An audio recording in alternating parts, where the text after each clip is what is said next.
ready, my asylum patients? Gothic Slenderman.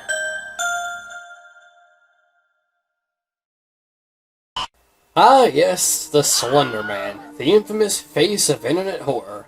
Because of the rise of Let's Players and their reactions of horror games like Amnesia: The Dark Descent and 2012's Slender: The 8 Pages, the horror genre became much more popular and profitable. And it just feels like every year horror has been getting better and better. Yeah, every now and then we'll get something that's not that impressive or something that's just awful. But for the most part, it hasn't been a better time to be a fan of horror. Okay, maybe I wouldn't go that far, but you know what I mean, right? For those who don't know, the Slender Man is a tall, faceless man in a black suit. The Slender Man's thing is that he stalks his prey, making them feel uneasy, and by getting closer and closer, the victim goes from uneasy to terrified. And when he finally does catch his victim, he'll do whatever lovely thing he desires to do. Like, I don't know, stalk them forever, send them to an alternate dimension, skin them alive for food, or just get us $20 back! Slenderman was created by Victor Surge for a contest on the Something Awful Forum's website. The Slenderman won, and ever since then, his popularity has gotten insanely huge. The face of creepypasta, one of the first indie horror game characters to get noticed, and a memorable character in general. But unfortunately, nothing lasts forever, and Slenderman's popularity slowly started to die off. But in my opinion, really shouldn't have. Slenderman wasn't just some Nyan Cat or Gundam style. He was something different. He was something that had a big realm of possibilities. Why didn't he last that much longer than all the others? Because Slenderman is just a fad. Something that's meant to disappear into the faces of obscurity for all eternity. Just like Nyan Cat, just like Gundam Saga, Harlem Shake, Netflix and Chill. Those little hipsters and the pumpkin spice lattes from Starbucks. And most importantly, Shia LaBeouf's motivational speech. Do it! Wait. Well then how do you explain PewDiePie and his over 30 million subscribers? Huh? And what about the creepypasta community? Yeah, while some of the characters haven't lasted forever, a lot of the readers and the entire community is still going strong. And following that logic, how come we haven't forgot about characters like Mickey Mouse or Super Mario? Oh.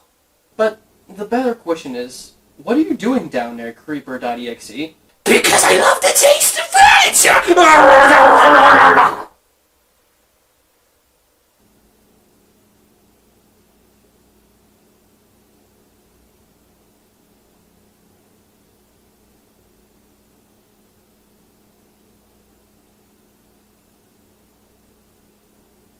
Well, it all started on May 31st, 2014, when two girls attempted to murder one of their classmates as a supposed sacrifice to the Slender Man, who apparently lived in a mansion. Because only the richest of Slender Man can afford such a exquisite home. Yes. First of all, unless you've been watching the Slender Man movie too many times, then you'll know that the Slender Man doesn't take sacrifices. Secondly, you're stupid. But I digress. Like the Invader Zim in the episode Dark Harvest, and the movie The Matrix, the Slender Man was ruined by not the viral videos, not the plethora of Slender Man content on the internet, or even the porn, but complete psychopaths that will always take everything way too far for everyone outside the communities to think that everyone who's into so-and-so would do the same exact thing, like these two lovely ladies. But even then, there was still hope for Slender Man to come back into the faces of many. Our arms were slowly awaiting his return, but instead, in the midst of the darkness, we got something in these empty arms, alright. And that something was Five Nights at Freddy's. Now, before anyone says anything, I do not hate Five Nights at Freddy's. I've expressed multiple times that I actually like the Five Nights games, and that I enjoy the story more than the actual games themselves. But in the end, this was the stomp that shoved Slenderman's face further into the dirt. You could argue that games like Outlast, The Evil Within, and Spooky's House of Jump Scares also helped in that, but even those games were forgotten in favor of Five Nights at Bonnie's.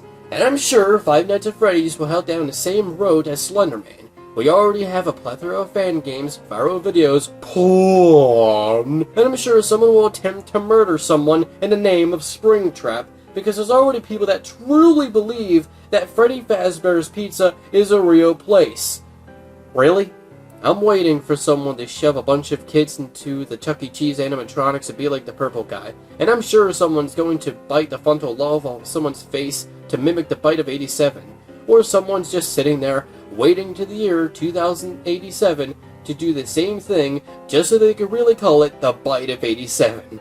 Good golly, Miss Molly.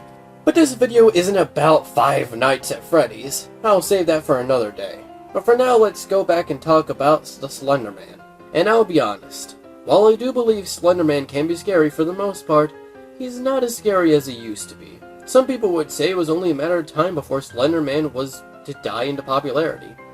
But the only reason I object is because there's so much you could do with Slenderman, so much exploration and possible incarnations that we just can't leave. Now, I know a lot of people are tired of Slenderman, and I completely understand. And I understand why Jordan underneath doesn't think Slenderman is scary, and you should check him out, like, right now, dudes.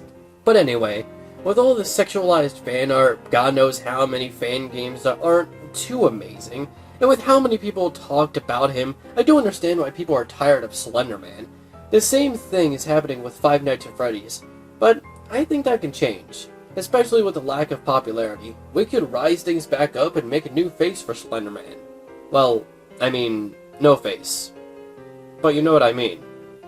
I hope. Anyway, I hope sometime soon Slenderman gets noticed again, without the memory of the stabbing or anything else like that. A fresh start for a familiar face. It's obvious that a lot of people still love Slenderman, and are hoping that he's coming back as well. So, is there hope for Slenderman? Well, only time will tell. Hey guys, I hope you've enjoyed the video. Just to let you know, once again with the schedule that's going on, I will not be uploading a video on Friday, but instead the day afterwards, being Halloween. And that will be the last video for the season of True Fear. Anyway, I hope you've enjoyed the video, and if you'd like to see more, you can freely subscribe. Make sure to like and favorite, and remember, we all see fish in the ceiling at least once in our lives.